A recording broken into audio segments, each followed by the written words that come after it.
That sounds a really, really nice pairing for both cheese and wine. And I've really enjoyed how your pairings have complemented each other as we've moved through the country. And I think this has shown really what a celebration of Italy the Giro d'Italia is, because we've been moving. We can imagine the different regions we've moved through and tasting it as well through the wines and cheeses as the cyclists have given us the chance to follow them along the way.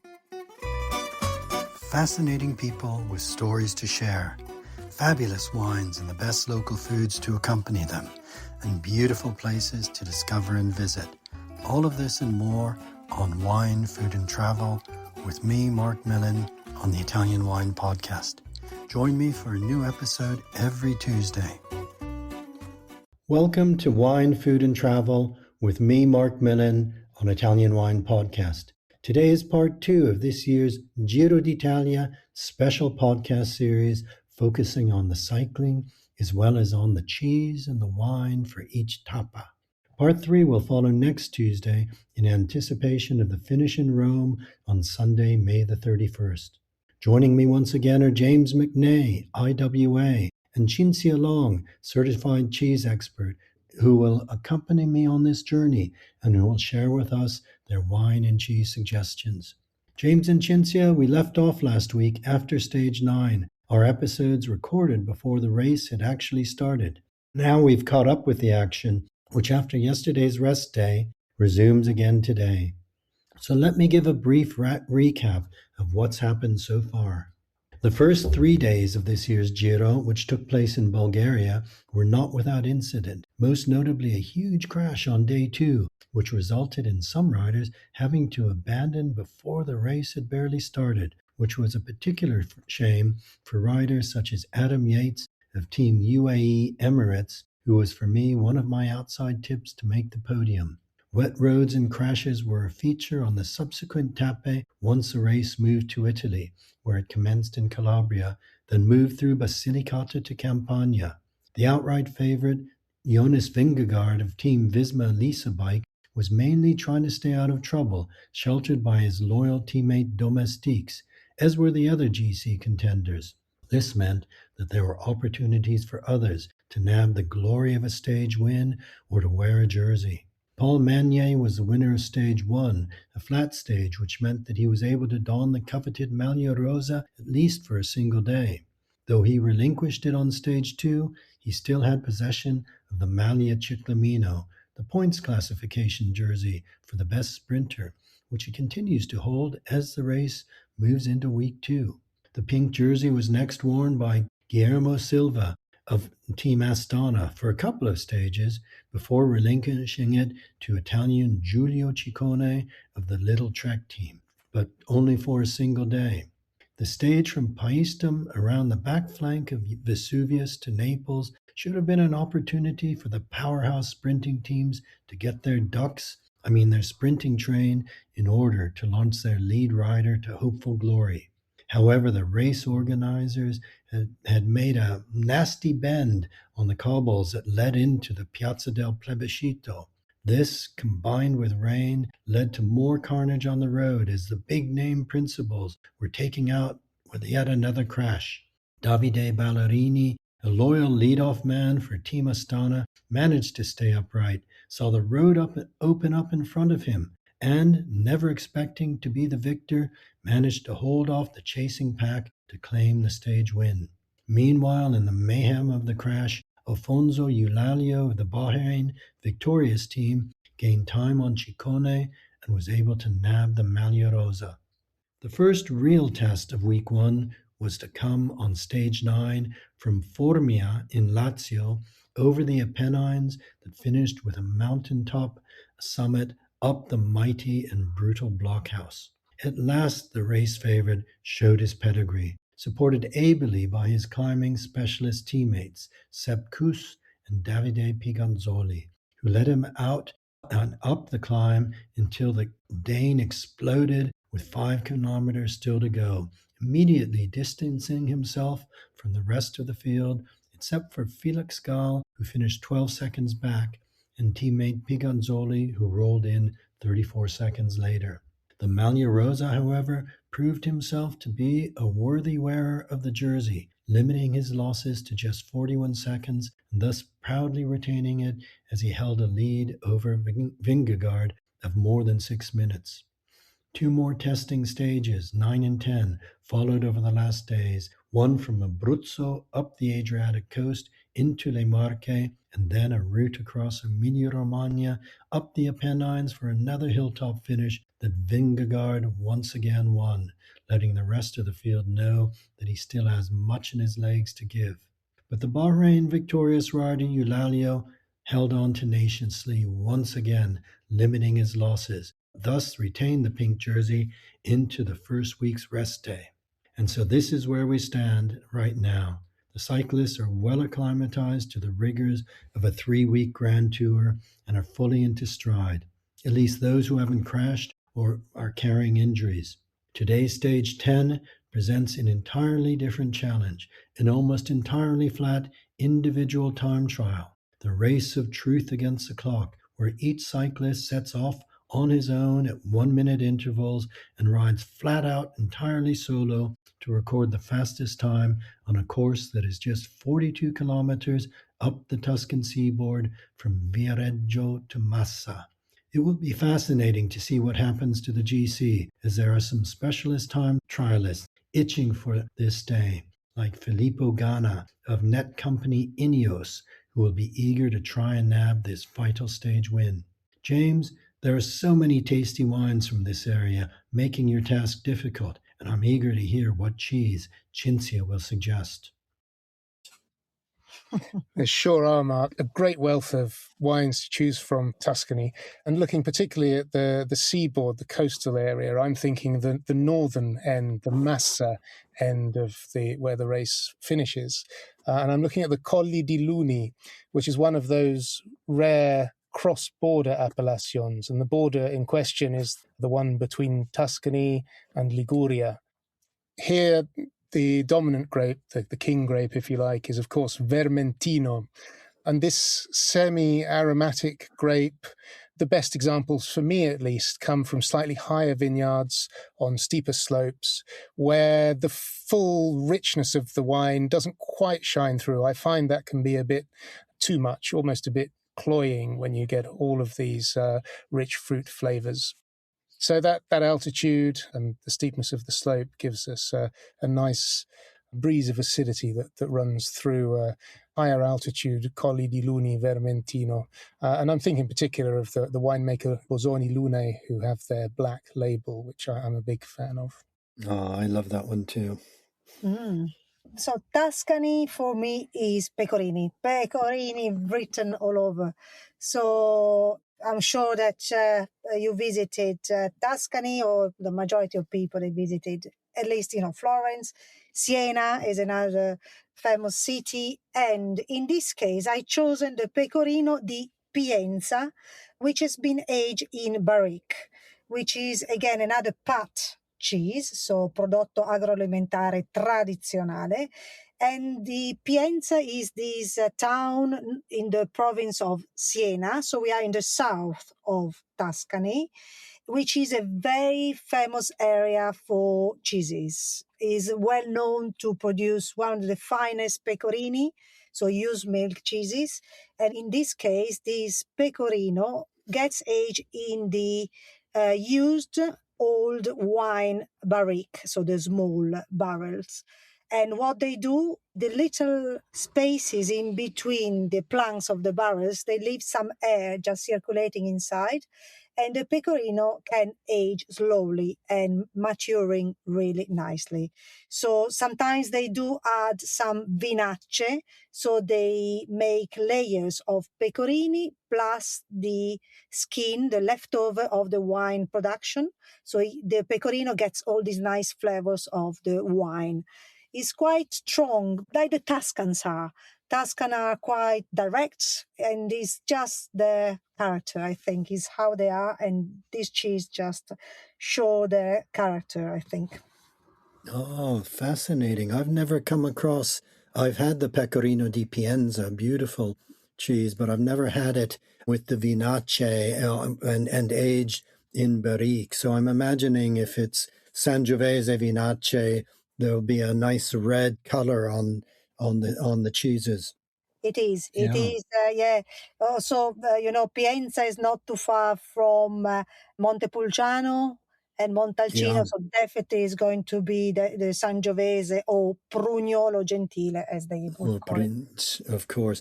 Now, Cinzia, I've not come across this denominazione PAT before.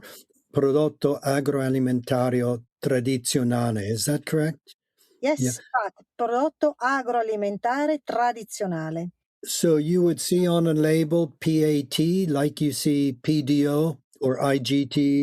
Is similar to the DOP or the IGT, but has got a blue center with a yellow circle outside with the same Okay. cut. And is a new denomination that they started to use to save these traditional products that they don't have yet, maybe, a disciplinare, which means those rules, like the wine, that the cheese must follow. So it's quite a new denominazione then, Yes. is it? Okay, that's interesting, and that's something for our listeners to look out for. Now, stage 11 continues. We're now on the Tyrrhenian coast, of course. We move from the Adriatic over the mountains back to the Tyrrhenian coast. And we continue north from Tuscany into Liguria, passing the beautiful Cinque Terre along the way. Now, James, this is an area I know you know and love well. What are you going to be drinking? And Cinzia, have you got a special cheese for one of your famous picnics that you offer to people on your wine and food tours? Yeah, you're quite right, Mark. My first experience in Italy, I was living in the city of La Spezia, and I was working as an English teacher at the local school there. And I just completely fell in love with the area. As you can imagine, I was doing a lot of cycling in those days. So I'd cycle up from La Spezia onto the road above the Cinque Terre, and always took my breath away. It was the most amazing formative experience. And really, it's what led me to a life working with Italian wines and living in Italy, and with an Italian wife who's sitting here next to me. So in terms of wine, as you might have guessed by now, I'm a sucker for dessert wines. I'm quite obsessed by dessert wines, and I think you can probably guess what I'm going to choose, which is Chaquetra, which is the majestic dessert wine from the very base of the steep, high cliff sides above the sea, this brilliant blue Mediterranean Sea, these verdant vine-covered hillsides with the tiny little trenini, the little trains that the pickers and vine workers use to go up and down them. And at the base, the best examples of this Chaquetra wine, dessert wine, extremely expensive and hardly ever available if you are lucky enough to get some. We have Bosco and Albarola grapes that pick up a lot of the salinity from the sea, and the wine is incredibly intense, fruity, very sweet, has a lot of tertiary character and a really distinctive marzipan-y note. So my suggestion would be a blue cheese. I don't know what Cinzia has actually chosen. Ooh. No, I didn't choose a blue cheese. Also because Liguria and blue cheeses, I didn't really come across a lot of blue cheeses from Liguria. But what I've chosen is something that I'm sure if you travel around Cinque Terre, Recco, maybe not a little bit outside the Cinque Terre, but you might have had the focaccia di Recco, which is a focaccia, a very thin pastry with this fantastic cheese inside. The cheese, people they might think is ricotta, is not. It's called a prescinseur. And then I do apologize to the Ligurian people for my pronunciation. But the prescinseur is nothing else than is a full-fat, creamy, the freshest cheese you can have. And it comes from a pasta cruda, which means that after they cut the curd, and for people that they are not familiar with the production of cheese, after you add the rennet and there is the formation of this kind of gelatin type, which is the curd, and you have the liquid, which is the whey, the curd gets cut and then immediately it doesn't get cooked. So it's a raw curd. It looks like yogurt. It tastes more like yogurt, so it's a fresh, just milky cheese. This cheese, they use it in this focaccia and it's delicious. If you ever tried, you should go. In Liguria, they do sell it a little bit all over, and I think it's delicious. The acidity to it is quite high. They say as well it's very good it's a little bit like the yogurt because contains some natural bacteria. So they do not add any bacteria to them, but it's delicious to try. That sounds really delicious. I think I may have had something similar when I was in Cinque Terre, with just at a simple place, offered a focaccia that had some cheese, that it was quite fresh. So maybe not the same cheese, but maybe it was. It was absolutely delicious. And James, actually recalling your time in La Spezia as an English teacher, when I was in Cinque Terre, I was meeting with the president of the Cantine Cinque Terre, Matteo, I think his name is. Is that right? Yeah, that's right. He was my first student, yes. He told me that you were his English teacher, but he wouldn't speak English to me. No, he wasn't the best student, I have to say. He was very enthusiastic, but and I used to do private lessons for his sons on the roof of his house in Is that right? Manarola or Rio Maggiore. I mean, what yes, memory. Manarola, I think is what a place it was, and what a time I had. It was so special. It is a very special place, and I envy you cycling around those steep roads. I'm not sure I can manage it these days, Mark. That lead up and down from these 5 villages that cling to the shore like barnacles almost. So we're leaving Liguria. We're leaving Western Liguria, the Riviera del Ponente, and traveling up and across those mountains, that spine of mountains that really runs the length of Italy, mainland Italy, over into the region of Piedmont, finishing in Nove Ligure. This is a foretaste of both some of the gastronomic delights to come, as well as some of the pain and suffering as the route heads towards the mountains. Piedmont has more DOC and DOCG wines than any other region, James, so lots to choose from and plenty of wonderful cheeses too. Yep. So I'm thinking certainly one team, one rider will be celebrating at the end of that stage because they'll have won the stage. Perhaps they'll have gained a jersey. Maybe they may even be poised to win the whole thing, but perhaps that might be premature with mountains still to come. So I'm thinking a sparkler. And as we speak, where we're recording, we're within the area of the Alta Langa DOCG, which is one of Italy's preeminent classic or champagne method sparkling wine areas. They grow Chardonnay and Pinot Noir here, which they re-ferment in the bottle in the champagne method to make really high-quality sparkling wines. The Chardonnay gives that nice citrus flavor and a good linearity, whereas the Pinot Noir broadens it a bit and perhaps sometimes gives a bit of red fruit note too. These are complex wines that are required to be aged at least 30 months before being sold. So if I was the winner of that day's stage, then I'd be haranguing my manager to spend a bit of money on a few bottles of Alta Langa DOCG to celebrate. And you certainly wouldn't be shaking it up and wasting it either, as often happens. I think they're very underrated, these wines, James. So that's a nice choice. Cheeses, Cinzia. Cheeses. So in this case, Piedmont is the region maybe with the widest variety of cheeses. And one cheese that I would like to tell you today is called Montebore. The Montebore is a unique cheese. If you see it in a counter, it's got the shape of a little castle because there are 3 round truckles of cheeses, diameter between 15 and 18 centimeters. But there are three different diameters, one on top of each other. And so to remind the towers in the area of Montebore. Montebore is a village, it's not a town, and is not too far from the area where they produce the Dertona as well. So we are talking about Colli Tortonesi, so the south east of Piedmont.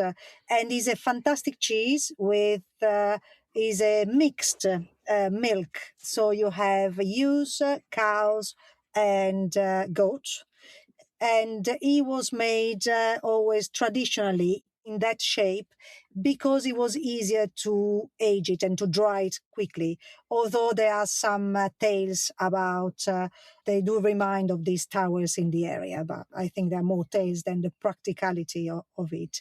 And it's a lovely cheese which can be eaten fresh or semi-aged or semi-seasoned or up to season or age, or also in the version called Komoda, because in the past when they had too much cheese, they were putting them in big jars and cover them with oil. They're still doing it nowadays to preserve the cheese, and they use it as an appetizer for aperitifs. Oh, fascinating. Fascinating.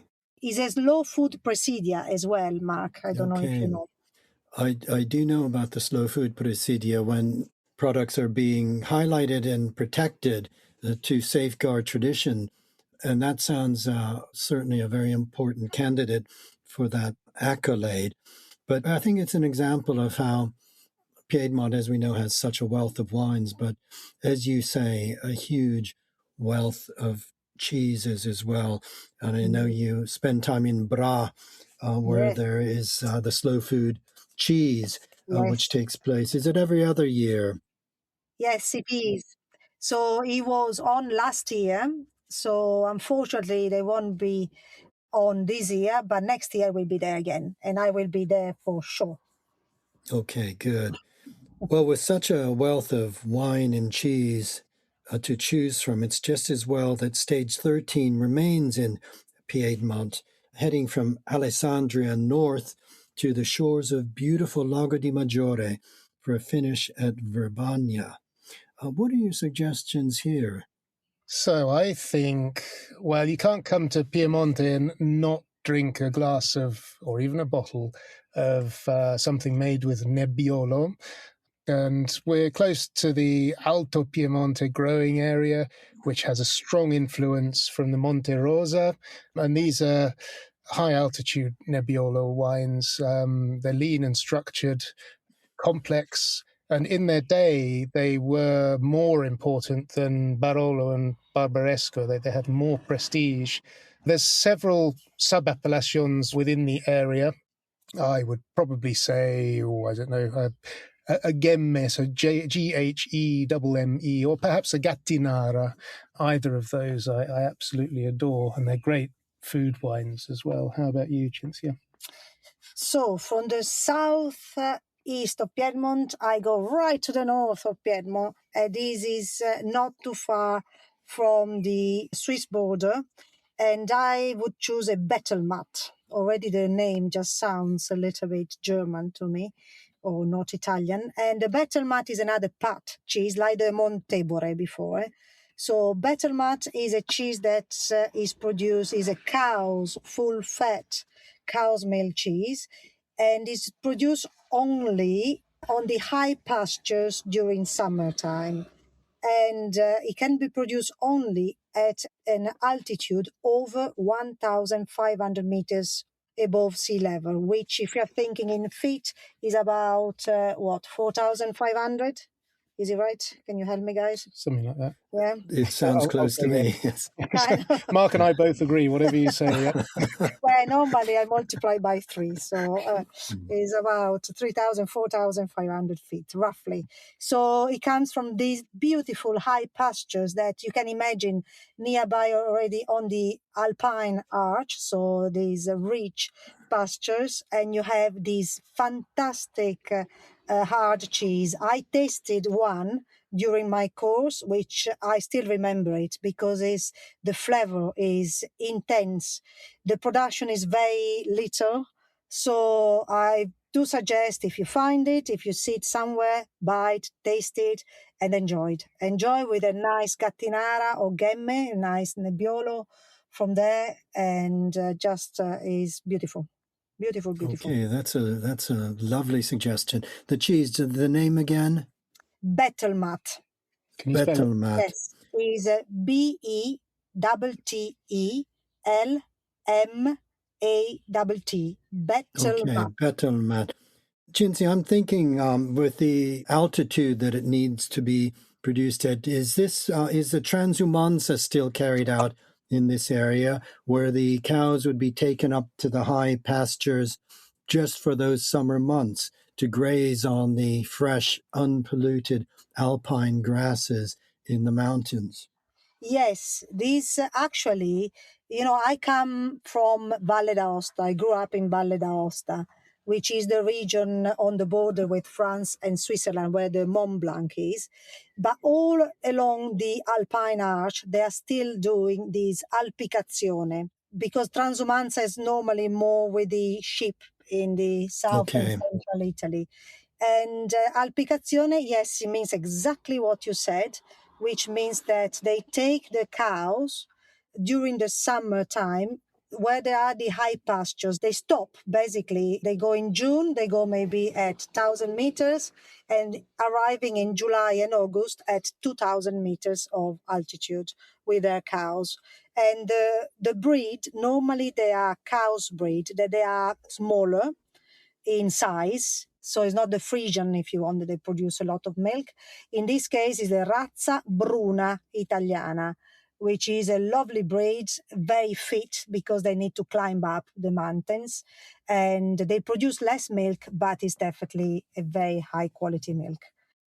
Okay, that's really, really interesting that ancient way of life, that tradition of moving the animals up into the high pastures and actually making the cheese in, I imagine, quite small, rudimentary farm dairies. Yes, actually, it's quite interesting because each cheese, if you find some, must have the stamp of the farm on the high pastures that they produce it because they are very few producers. And so they have these Fire brand, yeah. And this is unique because there's such a small production. Well, that's definitely a cheese to look out for, Betelmat. Now, stage 14, Cinzia, takes us to your region, to Valle d'Aosta. It's a mighty day, and it's possibly a significant day because we're moving into the high mountains, into Italy's smallest region, with climbing that begins virtually straight out of Aosta itself. Aosta, the town founded by Caesar Augustus. And that climbing carries on all day, finishing with a monster 16.5 kilometer ascent at 7.1% to the summit at Pila. At just under 2,000 meters, the air is rarefied. And I'm thinking here, James, of mountain wines that are light and ethereal. And I know there's some beautiful cheeses too. Yep. So we could perhaps start the steep terraced vineyards further down the valley near where it meets Piemonte in the town of Donas, where they grow Nebbiolo, Picotendro as it's known. Or we could choose a more fragrant, aromatic Malvoisie or Malvasia from the town of Nus, or perhaps a more classic, even Burgundian style wine from the manicured vineyards around Aimerville and its splendid castle. I say Burgundian, they do grow Chardonnay and Pinot Noir, but they also grow local grapes such as Vien de Nus, Petit Rouge, Méolay, and more. Or we could even go further up the valley where we find the Petit Rouge-based wines in a tiny portion of vineyard at the bottom of a rocky cauldron around the town of Arvier, where the wines are called Enfer d'Arvier, so the Inferno of Arvier. These are full-bodied, rich, high-alcohol wines made in very small quantities because there's such little space to grow the vines. Or, and this is where I'm going to settle, we could go all the way up almost to the foot of Mont Blanc, the broader bit of valley towards the very top, around the towns of Morges and La Salle, where we have mainland Europe's highest white wine vineyards. And if I'm not allowed to choose the dessert wine, the Chaud de Lune dessert wine made by the Cave Mont Blanc, which is picked when the grapes are still frozen, so it's a vin de glace, then I would opt for a still wine made with the only grape that grows there and which can grow there, which is Prié Blanc, P-R-I, and an accent over the E, Blanc. And the appellation is Blanc de Morges de la Salle, or that's actually a subzone of the Valle d'Aosta DOC. So in fact, there's only one appellation in Valle d'Aosta, and there are subzones, and one of those is Blanc de Morges de la Salle. And depending on how the winemaker makes these wines, they can be really, as you say, quite light and ethereal, with a very fine acidity, or they can be a bit richer with a more dominant acidity. But nonetheless, the Prié Blanc grape is a high acid wine, and these are fine and ethereal and really quite delicious wines. They pair beautifully with the local cuisine. How about you, Jim?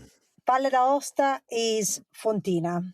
Fontina is definitely the most known Valle d'Aosta cheese.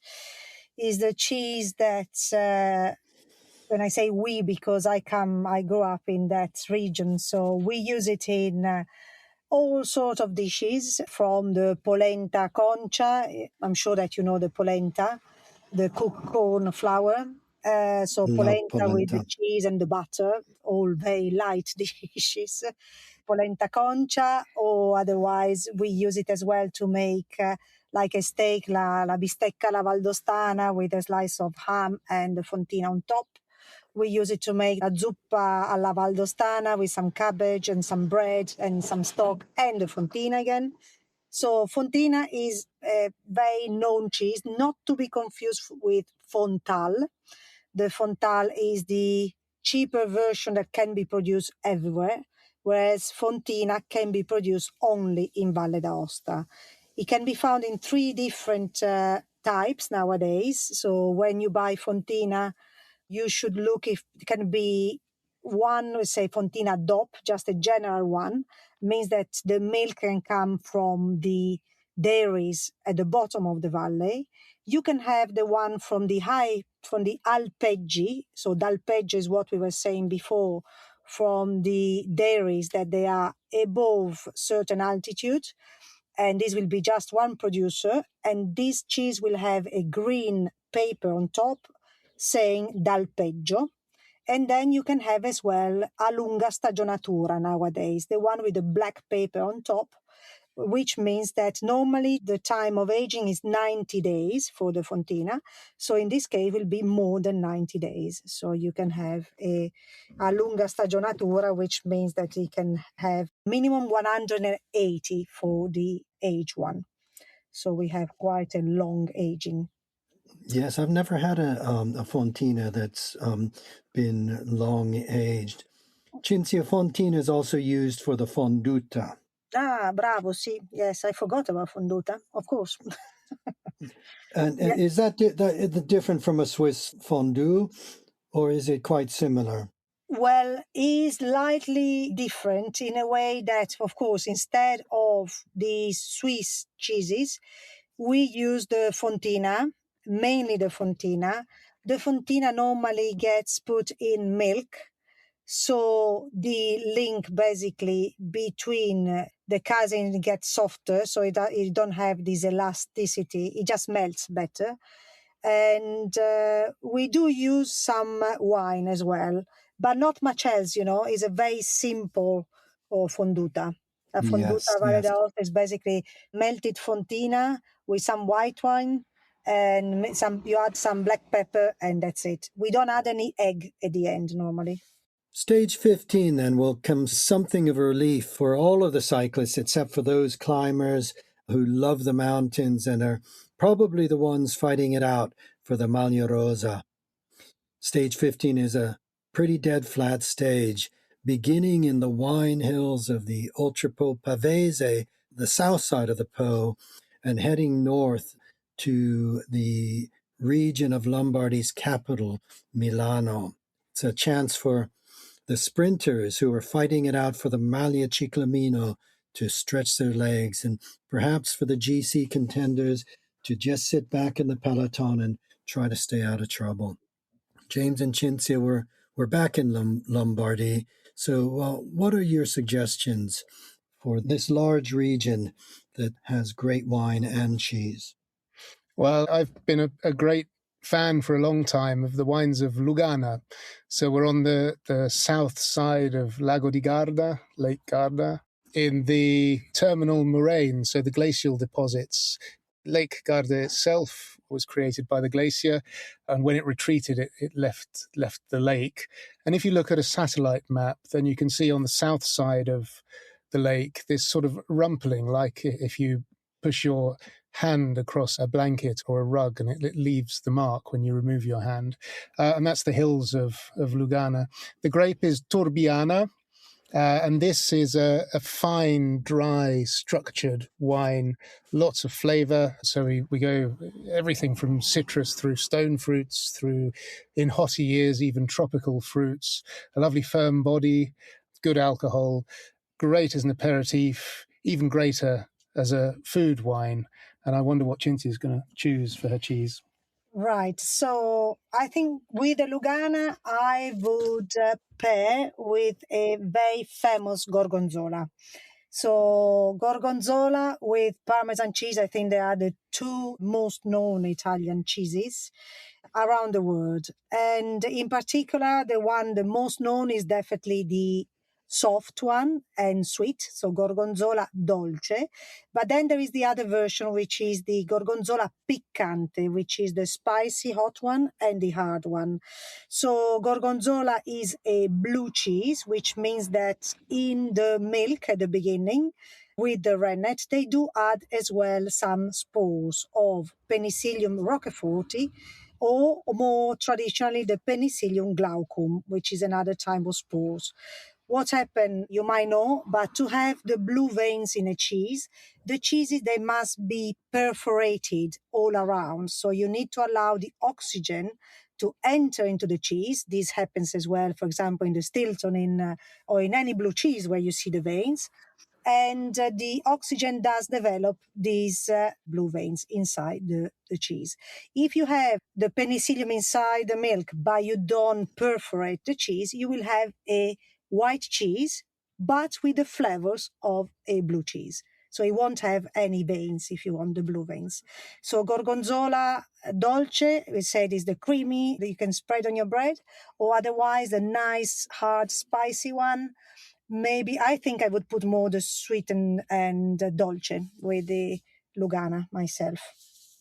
That sounds a really, really nice pairing for both cheese and wine. And I've really enjoyed how your pairings have complemented each other as we've moved through the country. And I think this has shown really what a celebration of Italy the Giro d'Italia is, because we've been moving, we can imagine the different regions we've moved through and tasting it as well through the wines and cheeses as the cyclists have given us the chance to follow them along the way.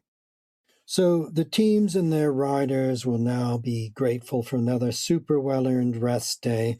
And I imagine you both are too as well. We've had a very nice discussion and we'll be returning on May 26th when the Giro d'Italia resumes for the final stages that will culminate in Rome on the 31st. The final week of the Giro d'Italia always throws up the most challenging tests of strength and courage and stamina. And the entire race can change in a day, and in recent years has changed in a day, an afternoon, or or even on a single soul-destroying or life-affirming mountaintop ascent. James and Cinzia, it's been a real pleasure sharing this journey with you so far, and I really look forward to concluding our own cycling, wine, and cheese Giro d'Italia in the coming days. So until the 26th, once again, grazie mille. Grazie a te, Marco, è stato un gran piacere, come sempre. Anche per me. Thank you very much. It was great. And now it's time to go on a bike. Otherwise, with all this wine and cheese, we're going to put That's a lot true. of weight That's on. true. That's true. Thank you. Okay. Ci vediamo presto. A presto. Okay. Ciao, Mark. Ciao. Ciao. Ciao. We hope today's episode of Wine, Food and Travel with me, Marc Millon, on the Italian Wine Podcast has transported you to somewhere special. Please remember to like, share, and subscribe wherever you get your pods. Likewise, you can visit us at italianwinepodcast.com. Until next time, chin chin.